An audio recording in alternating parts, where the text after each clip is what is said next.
Alright, we've been here for the better part of an hour. We've talked about first strikes and second strikes and counter force and counter value and nuclear anti-air missiles and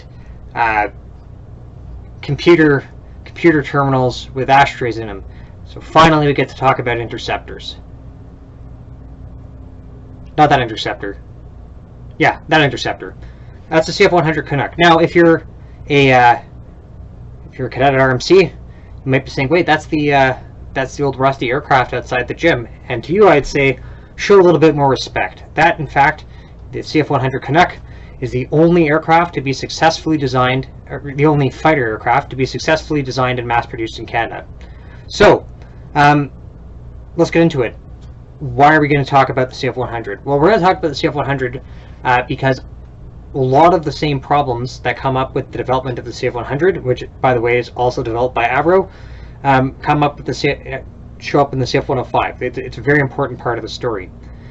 So after the Second World War, both political leaders in the cabinet of Louis Saint Laurent and military leaders in RCAF leadership, namely the Robert Leckie, Air Marshal Robert Leckie, and his successor, Wilf Curtis, everyone wants a strong domestic Canadian aviation industry for both for political, economic, as well as military reasons. Militarily, the logic is somewhat similar to the logic behind the Avro the Ross rifle. That fear that if a major war broke out, that Canadian forces would be the last to be equipped with cutting-edge technology from foreign suppliers. Now, unlike the Ross rifle, the Canadians weren't starting to build a new industry from scratch. Canada inherited a very large aircraft industry from the Second World War. Now, most of this aircraft industry was in the form of what are called shadow factories. So these were factories producing mostly British designs in Canada. So to carry on, to move on from that and go not just from Canadian production to Canadian design, required a pretty deliberate industrial policy. Avro was part of this industrial policy. So Avro, as a company, Avro Canada, grew out of Victory Aircraft Limited, which during the Second World War had built Avro Lancasters.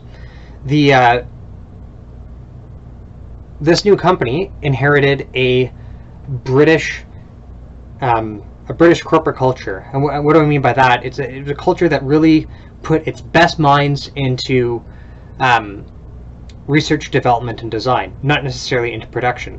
Now, in the late 1940s, that wasn't a big problem. In 1946, the RCAF issued a specification for an all-weather jet-powered interceptor aircraft. Avro was well suited to it. One, they loved designing stuff, and two, the Cold War in the late 40s wasn't as hot as it was in the 50s, right? There was the Gouzenko affair in Canada. There was concerns about the Czech elections. There was the Berlin blockade. But stuff really, it was still kind of distant. There was tension, but it wasn't too immediate. So Avro could produce kind of small batches of these high-end, very capable aircraft to re-equip the RCAF. However, in 1950, stuff really starts heating up, namely with the Korean War. Now, when the North Korean People's Army crossed the border, the Indo-Korean border, on the 25th of June, 1950, a lot of people, including Canadian, both on the military and political sides, leaders in Canada, the United States, and in Europe, many thought, man, Korea's just a feint. The communists are hitting us in Asia to get our attention over there, and then the Red Army is just going to roll all the way to the English Channel. Now, we know after the fact that the Chinese Communist Party, the North Korean Communist Party, and the Soviet Communist Party didn't coordinate to that level, and they didn't always get along. But at the time, they didn't know, and it seemed like a feint. Canadian defense spending triples between 1950 and 1952. And not only that, the U.S. budget also balloons, and both Canada and the U.S. start sending military aid to Europe to beef up Western European militaries. So suddenly there was a need for a larger number of fighter aircraft. However, Avro misses out on a lot of these early contracts because they just can't deliver CF-100s in the correct quantities. For example, when the CF-100 first flies in 1950, it is in fact one of the most advanced jet interceptors of its age, but it also had wing spar problems because, again, the best mines weren't in production; they were in design. Also, they can't meet contracts. Tend to come with a timeline, right? Someone will come and say, "I want this many aircraft by, say, 1952." Avro would come back and say, "Oh, we can get you that aircraft, but a couple of years later to get those numbers." So they lost the contracts. A Canadian company that gained a lot of contracts was actually Canadair. Canadair,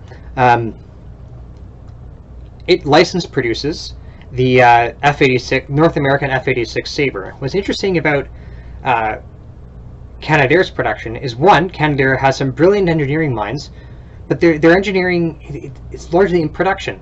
So North American Aviation allows Canadair to license produce these aircraft, but they don't want to lend them the tooling because it's a military emergency. People are starting to ramp up their production, and just like with the Ross rifle, right?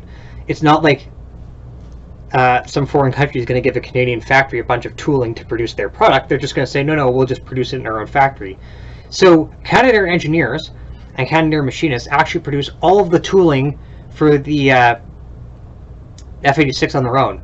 Not only that, they produce very high quality F-86 Sabres, and in fact they even take a Canadian engine, so an Arenda engine, and Arenda is a subsidiary of Avro, believe it or not. So you get this Arenda engine, you put it in an F-86, and suddenly these Arenda equipped F-86s are actually better than the original F-86s. Some of these F-86s get sold back to the Americans, and American pilots love them. And not only that, they end up going to European nations, they end up going to the Royal Air Force, and when the West German Air Force stands back up in the mid-50s, they use a lot of Canadair F-86s. In fact, between 1950 and 1954, Canadair produces something like 1,000 of these aircraft. In that same time, the Avro was able to produce something like 90 CF-100s. Now, the CF-100 is a more capable aircraft, hands down. Besides being twin-engine, it's got a better electronic speed, which makes it more of an all-weather fighter. It's got better avionics, but again, there's only 90, and these aircraft weren't even really enough to re-equip the Canadian Air Force, never mind sell them to anyone else. And in fact, the RCAF ends up using F-86s partially for air defense in Canada, but they end up equipping the 1 Canadian Air Division is largely equipped with F-86s, even though there's a push to try to equip them with CF-100s. Some CF-100s go over to Europe, but there just aren't enough CF-100s to go around. And this kind of becomes the story of the CF-100. There simply aren't enough of them to make them useful, and by the time that there are enough of the CF-100 to make them to give them a sufficient strategic impact, the Soviets are already getting ready to release a new generation of bombers, like, for example, that Tu-95 Bear we talked about. Now, the CF-100 wasn't fast enough to catch the Bear or the M4 Bison, which also came out in the mid-50s. So already we can see that in terms of designing a Avro, and by extension Canadian industry, could design really high-end engines. It could design really high-end aircraft.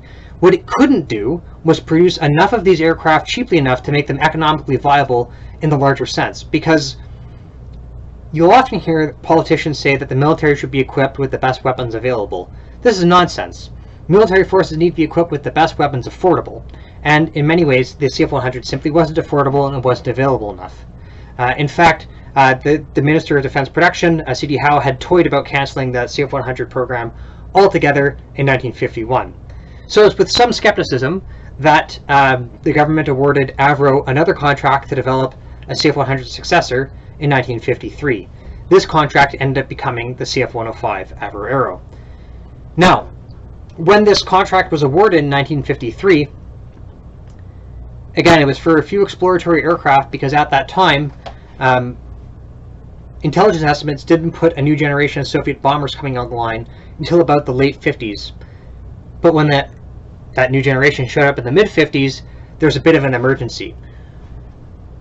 That emergency as part there, so there was a need to get an interceptor, a new generation of interceptor in the sky quickly, because the CF-100 simply couldn't keep up with these new bombers. They could fly too high and too fast. And what that meant was that essentially you'd have your CF-100 come along, you'd have a Soviet bomber. It couldn't really chase those bombers. They would have to do kind of a chance meetup, which is not very good odds. So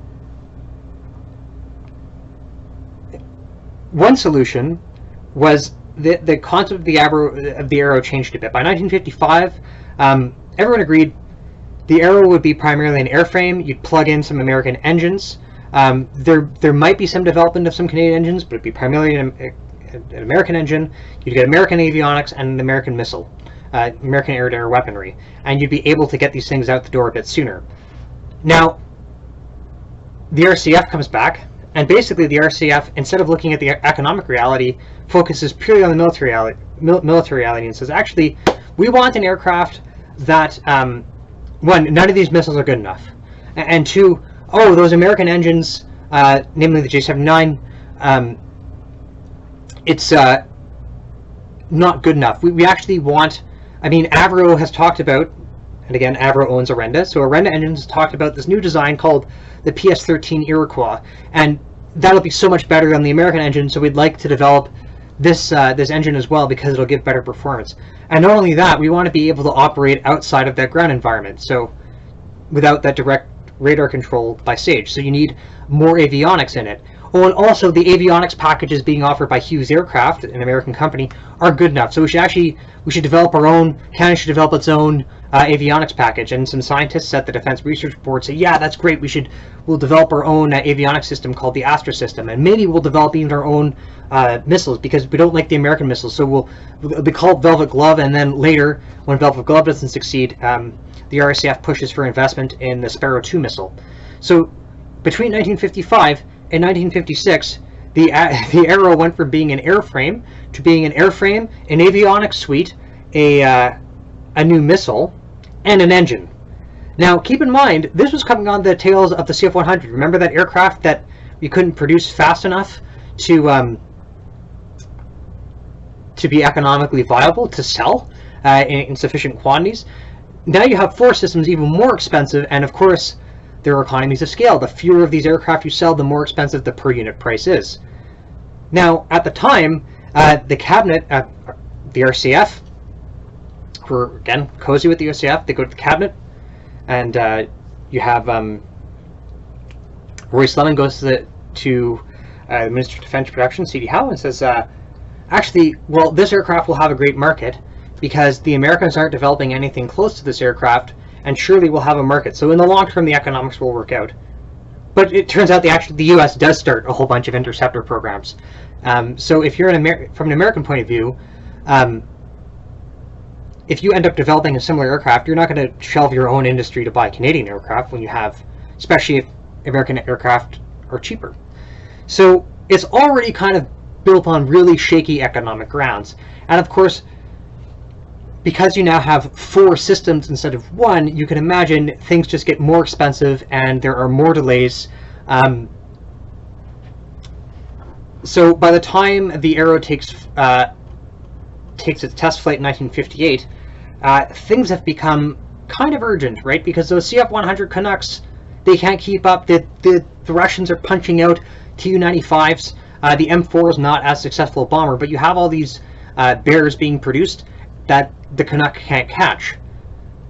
And you're also not getting these foreign sales. So things are already sketchy by the time that the first Avro takes off in 1958. And not only that, in 1958, that aircraft isn't, it's the first flight, and some critics of the cancellation say Avro was ready to produce, all kinds of aircraft. They had their production line set up. But that aircraft in 1958 was actually missing some key systems. In fact, the only reason that aircraft worked by 1958 is because Avro had agreed, and the RCAF had agreed, to go back to using a whole bunch of American electronic systems. That aircraft required hundreds of more hours of testing. It wasn't the sure thing, right? There were still development hurdles to go on, and that development would take even more time and be even more expensive. Even worse, by the late 1950s, the post-war economic boom is starting to cool off, right? Not only is that post-war economic boom starting to cool off, the Army and the Navy need new equipment, be it tanks or ships. So all these things start kind of hitting. They all kind of hit the fan at once. And the Diefenbaker government, after being elected in 1957, had already put the program under review. It went under another review in 1958, and again, they're trying to find ways to make the aircraft work. For example, with a different missile, a different guidance system. But the fact of the matter is that economically, it simply didn't make any sense. And the program is canceled in 1959 for primarily economic reasons. Now, you'll have books, for example,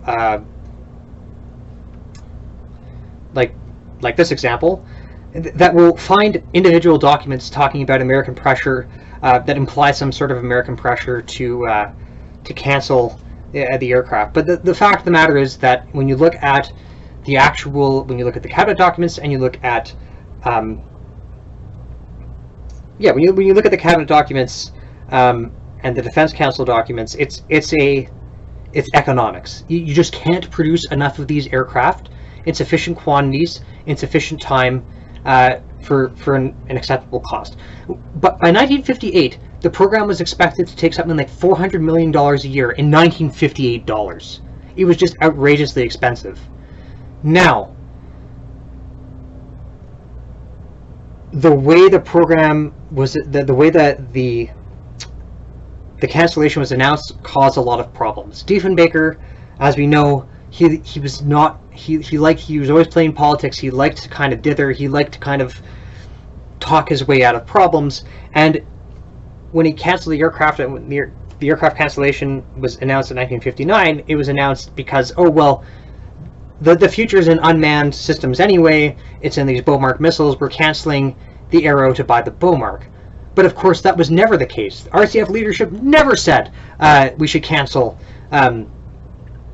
Interceptors to buy these ground-based aircraft missiles. That wasn't the accepted opinion. They were both part of the same system. But of course, politically, it was easier to sell, no, we're buying this high-tech new missile as a way of kind of getting past the idea of canceling the Arrow. Because at the time, I mean, Avro had become I think it was either one of the biggest, if not the biggest employer in Canada, or single employer in Canada. So already that caused some people thinking it was some sort of American plot. And in fact, in 1962, the Diefenbaker government goes and signs an agreement to accept CF-101 Voodoos from the United States to act in the interceptor role, which again feeds this idea that it was the Americans pressuring Canada to accept American equipment instead of superior Canadian equipment, because they were trying to stifle Canadian industry because Canadian industry was too successful, or a whole other bunch of reasons. Now,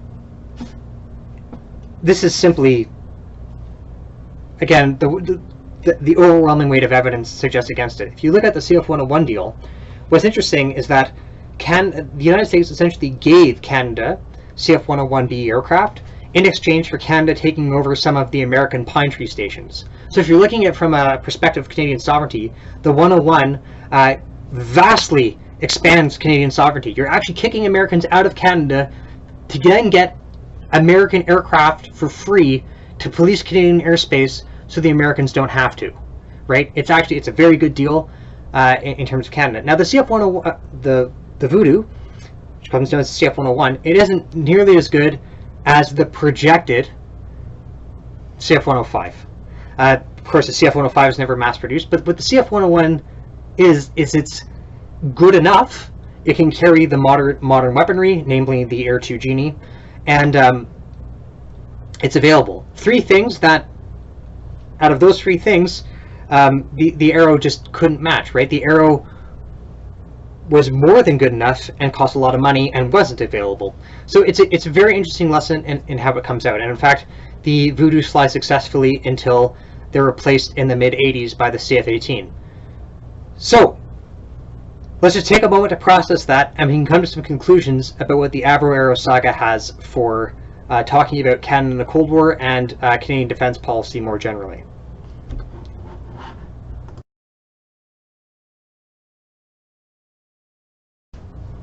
Alright, so let's draw it all together and have a couple of conclusions.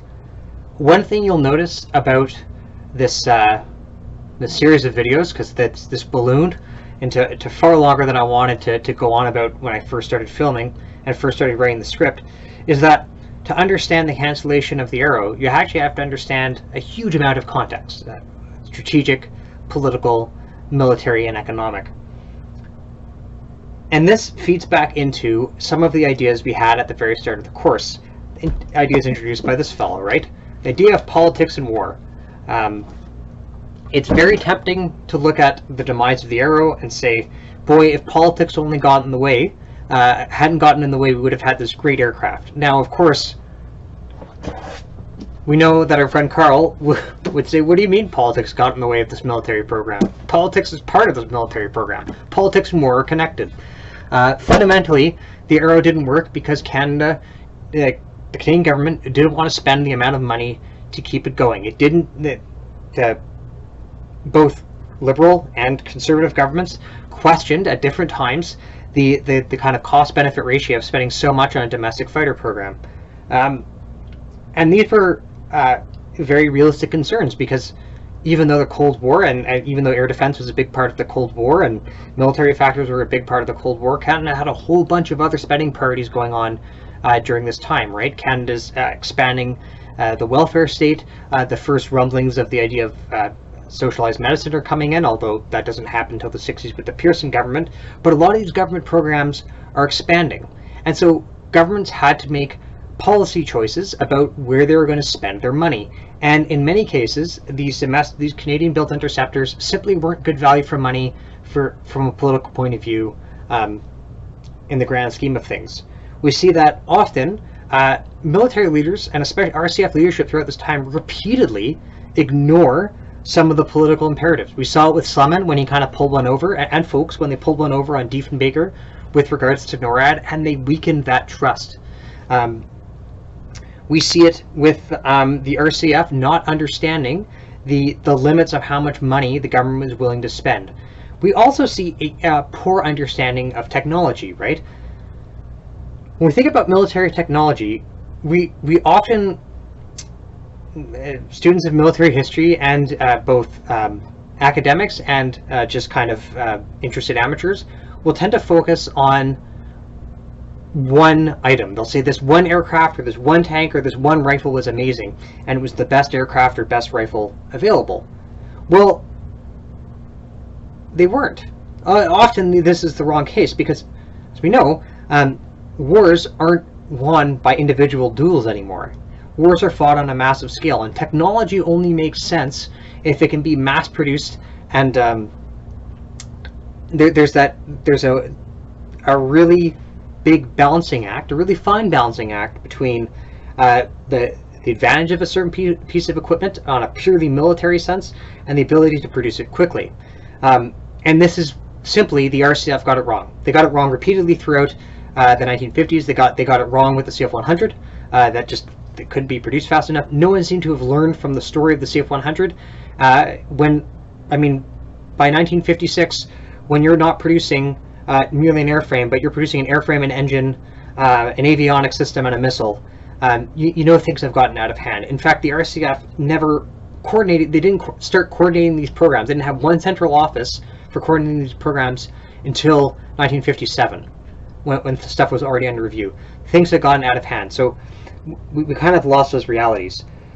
On the other hand, we have to be sympathetic to people at the time, right? As we saw repeatedly, the technology at the time favored centralization. It favored big countries like the United States and the Soviet Union, because those countries they had enough resources to invest a lot of money in these big, expensive, bleeding edge programs, which everyone was afraid would gradually squeeze Canada out. So building your own interceptors was a great way to assert some sovereignty. Yes, we'll use some American radars. Yes, we'll use some American weapons, but we're going to have our own interceptors. Now, it didn't work out in the end, but you can understand that desire to carve out a bit of sovereignty. I'm really reluctant to engage in what-ifs. As we know, counterfactuals can be very, very difficult, and they can lead us down some very weird conclusions. We do know, though, however, from this period, the most successful Canadian fighter aircraft was in fact an American design. It was the F-86, And Canada did have a proven industrial policy of these shadow factories and of licensed building aircraft. And maybe if Canada had, if the RCAF had been comfortable modifying American aircraft to fit Canadian needs with some Canadian content, Canada could have walked that line. But this is hindsight. At the time, they didn't know it would fail. They didn't know the economy would slump in the late 50s. So I'll recommend some books. I'll end it there in terms of my analysis, because there's a lot of great expertise out there, and there's a lot of and I'll introduce you to some of them, and I'll just end off with a warning. So if you're looking for some great books to talk about the strategic environment that Canada found itself in the 1950s, one great book that's very pertinent to this subject is RMC's own Randall Wakelam with Cold War Fighters. It's a very good book.